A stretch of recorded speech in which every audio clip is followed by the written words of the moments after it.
Alors chez Citeo, on est très attaché à ce sujet de la tarification incitative. C'est vraiment un des leviers qui va permettre à un moment donné, bien sûr, de réduire la production d'ordures ménagères résiduelles, mais aussi, on sait qu'il y a un impact sur la collecte sélective en général. On travaille main dans la main avec l'ADEME Occitanie et la région Occitanie pour vraiment essayer d'impulser une dynamique auprès des collectivités, ensemble, avec différents formats de mobilisation. On a beaucoup fait des webinaires pendant la période que nous avons traversée. Il nous semblait intéressant d'avoir un format journée d'études, de venir vraiment à votre rencontre.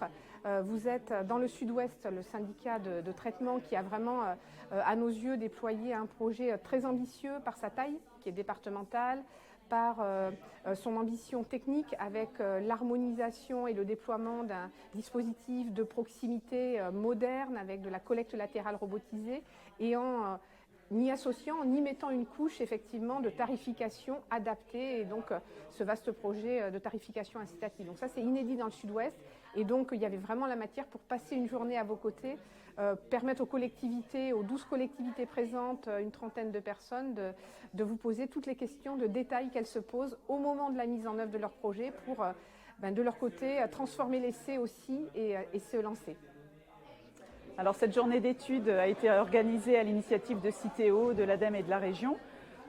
Pour nous, l'enjeu c'était bien de mobiliser les collectivités d'Occitanie dans la mise en œuvre de la tarification incitative. Alors on est vraiment ravis de cette journée d'échange puisque d'une part on a réussi à mobiliser de nombreux élus et services des collectivités, près d'une vingtaine de participants d'Occitanie à cette journée. La plupart de ces collectivités sont déjà engagées dans une réflexion sur la tarification incitative. Ils ont pour la plupart déjà mené des études.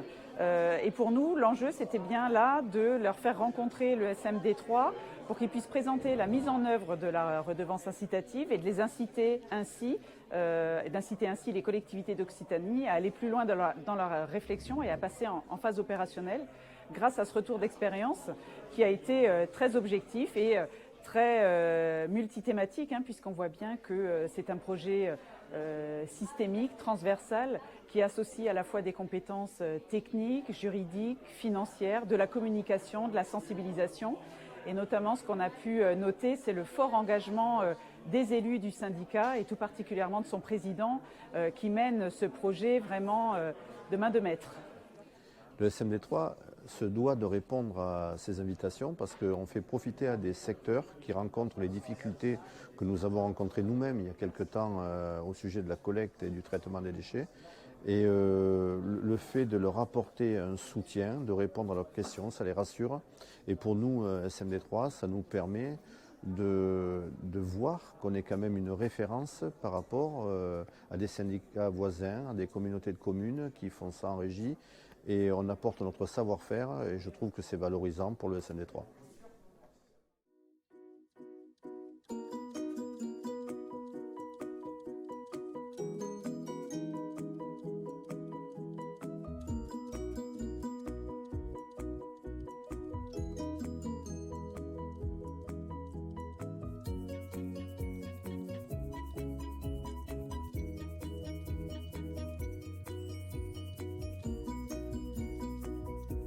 Non mais ça normalement, oui, ça se faire bâcler, c'est la trappe gros producteur en fait.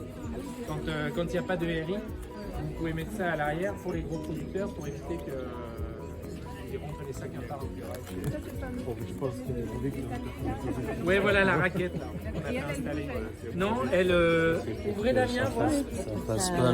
Elle pousse avec le sac qui vient sur le dessus. C'est ça.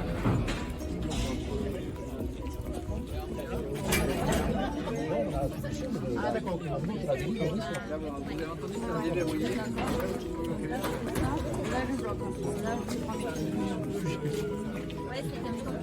Ah d'accord.